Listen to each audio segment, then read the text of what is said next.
কুয়েটে সংঘর্ষের ঘটনার পর ঢাকা বিশ্ববিদ্যালয় আজ মঙ্গলবার 18 ফেব্রুয়ারি রাতে সমাবেশ করেছে বৈষম্য বিরোধী ছাত্র আন্দোলন। এ সময় সংগঠনটির আহ্বায়ক হাসনাত আব্দুল্লাহ বলেন, ক্যাম্পাসে যারা রাজনীতি করতে চান তাদের শিক্ষার্থীদের মতের সঙ্গে চলতে হবে, শিক্ষার্থীদের মনোভাব বুঝতে হবে, কিন্তু আপনাদের মধ্যে যারা ক্যাডার পলিটিক্স করতে চান, আবারও হল দখল করতে চান, হল দখল করে সিট বাণিজ্য করতে চান, চাঁদাবাজি করতে চান, আপনাদেরও পরিণতি হবে ছাত্রলীগের মতো। হাসনাত আব্দুল্লাহ বলেন, আওয়ামী লীগও আপনাদের নির্যাতন করেছে, আপনারাও মজলুম ছিলেন, জালিম হবেন না। মজলুম যখন জালিম হয়ে ওঠে তখন পৃথিবী বসবাসের অযোগ্য হয়ে যায়। তিনি বলেন, আমরা চাই না শিক্ষার্থীদের ওপর আবার কেউ জুলুম করুক, শিক্ষাঙ্গনে অবারিত সমৃদ্ধির যে মুক্ত চিন্তা তা অটুট থাকুক, আবার কেউ শিক্ষার্থীদের টুটি চেপে ধরুক, তা আমরা চাই না। রাতে বুয়েট শিক্ষার্থীদের এক বিবৃতিতে দাবি করা হয়েছে, খুলনা প্রকৌশল বিশ্ববিদ্যালয়ের সাধারণ শিক্ষার্থীদের উপর নেক্কারজনকভাবে হামলা চালানো হয়েছে।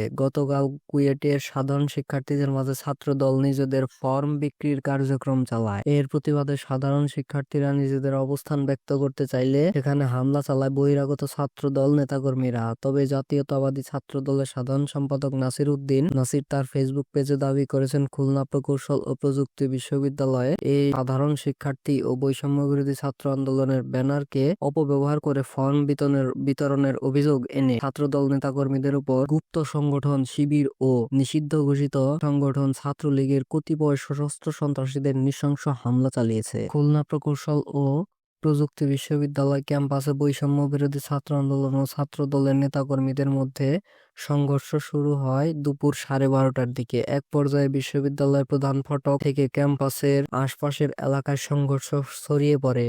দফায় দফায় সংঘর্ষ চলে বিকেল 5টা পর্যন্ত। এতে কমপক্ষে 30 জন আহত হওয়ার খবর পাওয়া গেছে। এই সংঘর্ষের সূত্রপাত নিয়ে বৈষম্য বিরোধী ছাত্র আন্দোলন ও ছাত্র দলের পক্ষ থেকে পাল্টাপাল্টি অভিযোগ করা হয়েছে। ছাত্র দলের নেতাকর্মীরা বলেছেন, বৈষম্য বিরোধীদের ব্যানারে বের করা মিছিল থেকে প্রথম আক্রমণ করা হয়। তবে এ অভিযোগ অস্বীকার করে পাল্টা অভিযোগ করেন বৈষম্য বিরোধী ছাত্র আন্দোলনের নেতাকর্মীরা। ক্যাম্পাস সূত্রে জানা গেছে, কুয়েট ছাত্র রাজনীতি বন্ধের দাবিকে কেন্দ্র করে দফায় দফায় সংঘর্ষ পাল্টাপাল্টি ধাওয়ার ঘটনা ঘটেছে। পরে কুয়েট এলাকার রেলিগাতি সহ আশেপাশের বিএনপি নেতাকর্মীরা ছাত্র দলের সঙ্গে এবং বৈষম্য বিরোধী ছাত্র আন্দোলন ও ছাত্র শিবিরের নেতাকর্মীরা শিক্ষার্থীদের সঙ্গে যোগ দিলে পরিস্থিতি নিয়ন্ত্রণের বাইরে চলে যায়। আহত ব্যক্তিদের খুলনা মেডিকেল কলেজ হাসপাতাল, কুয়েট মেডিকেল সেন্টার, আশেপাশের বেসরকারি ক্লিনিকে চিকিৎসা দেওয়া হচ্ছে। ক্যাম্পাস সূত্র ও প্রত্যক্ষদর্শী ব্যক্তিরা জানান, কয়েকদিন ধরে সামাজিক যোগাযোগ মাধ্যমে কুয়েট শিক্ষার্থীদের বিভিন্ন গ্রুপে ছাত্র দলের কমিটি গঠন করার প্রক্রিয়া নিয়ে আলোচনা চলছিল। গতকাল সোমবার তারা ক্যাম্পাস এলাকায় লিফলেট বিতরণ করে। প্রত্যক্ষদর্শী ও শিক্ষার্থীদের সঙ্গে কথা বলে জানা গেছে, দুপুর 12:30টার দিকে বৈষম্য বিরোধী ছাত্র আন্দোলন ও সাধারণ শিক্ষার্থীরা ক্যাম্পাসে মিছিল বের করেন। এ সময় তারা ছাত্র রাজনীতির ঠিকানা এই কুয়েটে হবে না, দাবি মোদের একটাই, রাজনীতিমুক্ত ক্যাম্পাস চাই, এই ক্যাম্পাসে হবে না ছাত্র রাজনীতির ঠিকানা সহ বিভিন্ন স্লোগান দিতে দিতে ছাত্র হলগুলোর সামনে দিয়ে প্রদক্ষিণ করে পরে কেন্দ্রীয় জামে মসজিদের সামনে পৌঁছালে ছাত্রদলের নেতাকর্মীরা ভুয়া ভুয়া বলে স্লোগান দেন। এই সময় দুই পক্ষের মধ্যে উত্তেজনা দেখা দেয়। এক পর্যায়ে পাল্টাপাল্টি ধাওয়া শুরু হয়। বিকেল 5টা পর্যন্ত চলা সংঘর্ষে কমপক্ষে 30 জন আহত হন।